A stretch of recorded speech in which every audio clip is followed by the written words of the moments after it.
नमस्कार, आप देख रहे हैं बिस्तक। मैं हूं रजत देवगन। आज हफ्ते के तीसरे कारोबारी सत्र में भी बाजार में मामला फंसा रहा। एक सीमित दायरे में कामकाज हुआ, लेकिन उसमें भी उठापटक बहुत ज्यादा देखने को मिली। अंतर्राष्ट्रीय संकेत ढीले थे। गिफ्ट निफ्टी बता रहा था कि 20 पॉइंट से ज्यादा की चाल नहीं बन सकती, लेकिन हमारे बाजार सुपर एक्साइटेड। 74 पॉइंट ऊपर खुल गया निफ्टी। फिर समझ में आया कि भैया ये तो ज्यादा ऊपर खुल गए। यही समझ में नहीं आ रहा था कि इतनी तेजी के साथ क्यों खुल गए। ऊपरी स्तरों पर एकदम से दबाव बनना शुरू हुआ। अच्छा, फिर बाजार ने दिन के दौरान तेजी पकड़ी थी। दिन का हाई लगाया 23,293, लेकिन 11:15 के आसपास समझ में आ गया नहीं, ये बाजार आज टिकेगा नहीं, हायर लेवल्स पे प्रॉफिट बुकिंग हो जाएगी। तो 23,146 ये आज के दिन का लो था। और एक बार निफ्टी 117 पॉइंट्स ऊपर था, क्लोजिंग आई है 37 पॉइंट्स बढ़त के साथ 23,213 के लेवल पे। फिर निफ्टी बैंक एक बार 354 अंक ऊपर था। ऐसा लगा था कि आज निफ्टी बैंक में फिर से कमाल होगा और 49,083 तक पहुंच गया था, लेकिन क्लोजिंग आई है 48,751 के लेवल की। मात्र 22 पॉइंट्स क्लोज टू क्लोज बढ़कर बंद हुआ है। तो सरेंडर कर गया मार्केट ऊपरी स्तरों पर फिर से। सेंसेक्स 224 अंकों के उछाल के साथ 76,724 के लेवल पे हुआ है बंद। बटा बटा लग रहा था मार्केट। 27 शेयर निफ्टी पे चढ़े, 23 गिरे। ऐसे ही ब्रॉडर मार्केट्स पे एनएससी पे 1,535 शेयर चढ़े हैं, 1,252 शेयर गिरे हैं।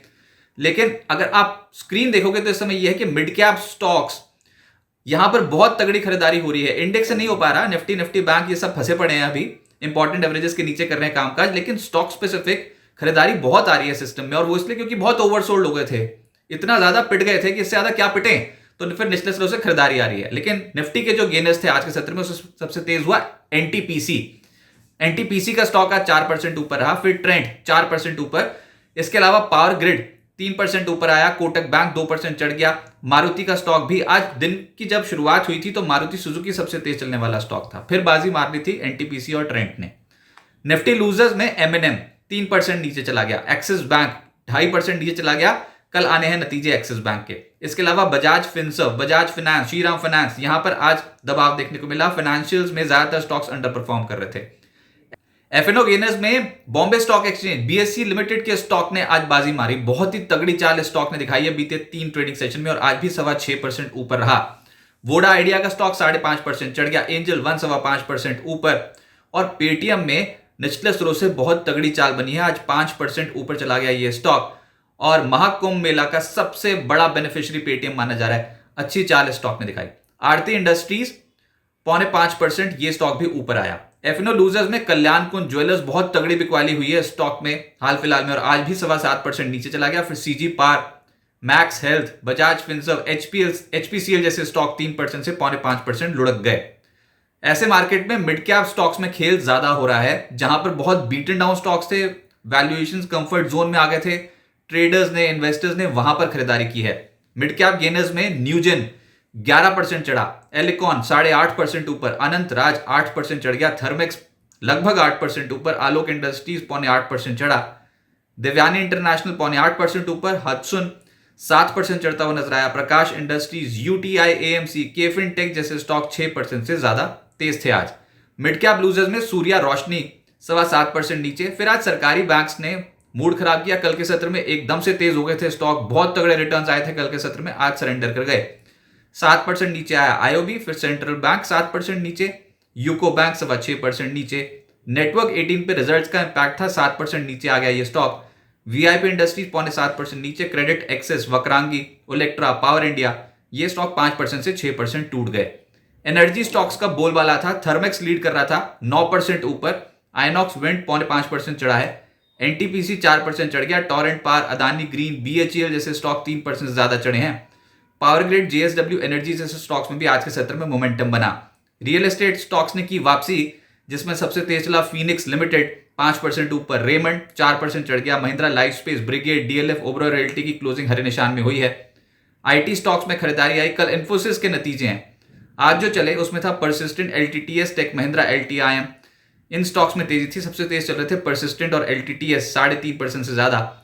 फिर एचसीएल टेक, इन्फोसिस, टीसीएस आधे फीसदी के आसपास तेज होकर बंद हुए हैं। फाइनेंशियल स्टॉक्स में एमसीएक्स आज बहुत तेज चला है 4.5%। फिर एचडीएफसी, एएमसी 4.5% ऊपर। पोस्ट रिजल्ट्स इस स्टॉक में बहुत स्ट्रॉन्ग ट्रैक्शन देखने को मिला। आईसीआईसी जनरल इंश्योरेंस, पीएफसी 3% से ज्यादा चढ़ गए। Muthoot finance, Kotak Mahindra bank, SBI जैसे स्टॉक्स हरे निशान की क्लोजिंग दिखा गए। लेकिन गिरने वाले भी हैं, जिसमें एक्सिस बैंक 2.5% नीचे। Bajaj finserv, Bajaj finance, Shriram finance इन स्टॉक्स में आज के सत्र में दबाव देखने को मिला। इनफैक्ट निफ्टी के ही टॉप लूजर्स की सूची में ये स्टॉक्स शामिल हैं। इसके अलावा एसबीआई लाइफ भी 1.5% नीचे आया।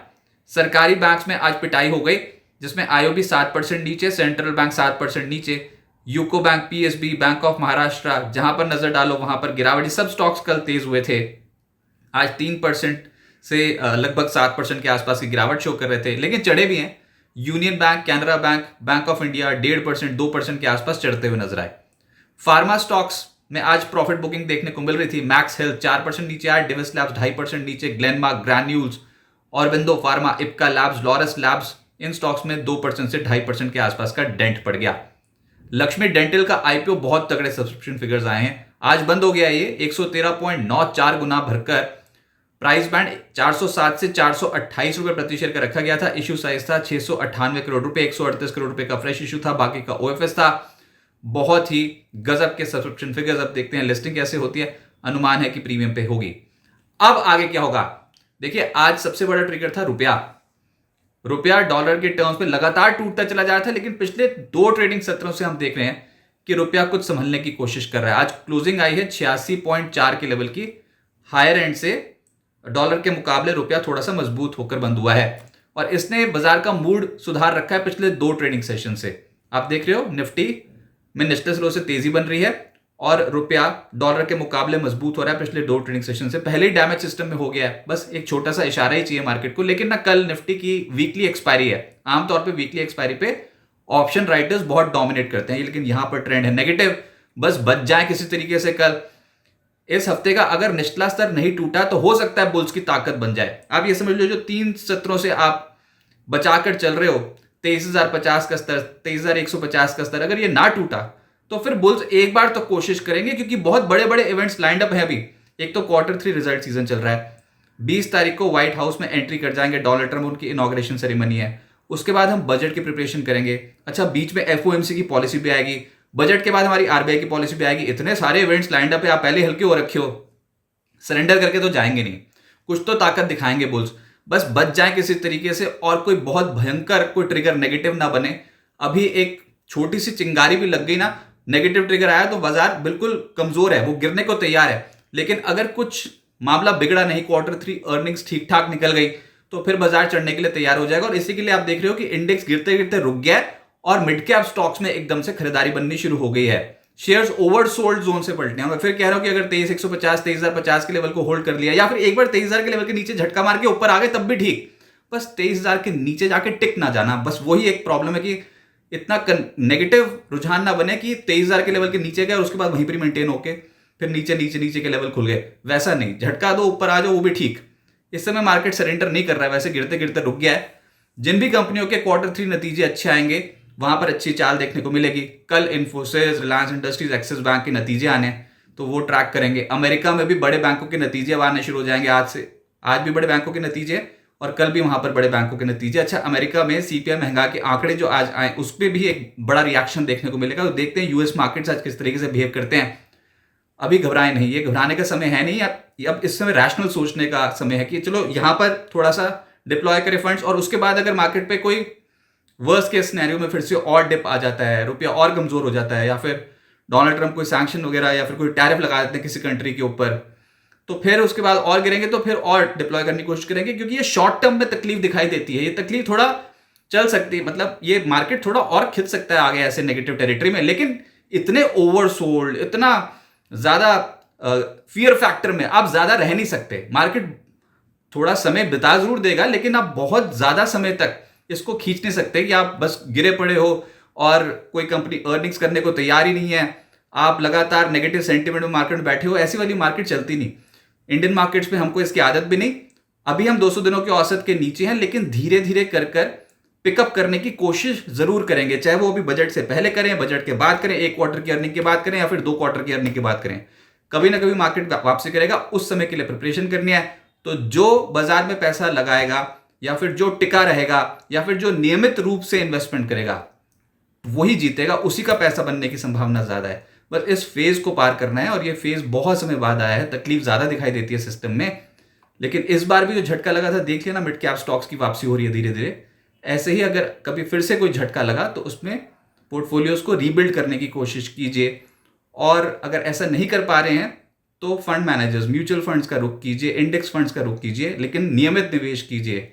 बाजार पे जितना आप 200 दिनों की औसत के नीचे समय गुजारते चले जाओगे, आप ओवरसोल्ड टेरिटरी में समय गुजार रहे हो। तो जिस दिन तेजी बनी उस दिन फिर हाथ भी नहीं आएंगे शेयर्स। अभी शॉर्ट टर्म में पेन है, लॉन्ग टर्म में गेन के चलते जो टिकेगा उसी का पैसा बनेगा।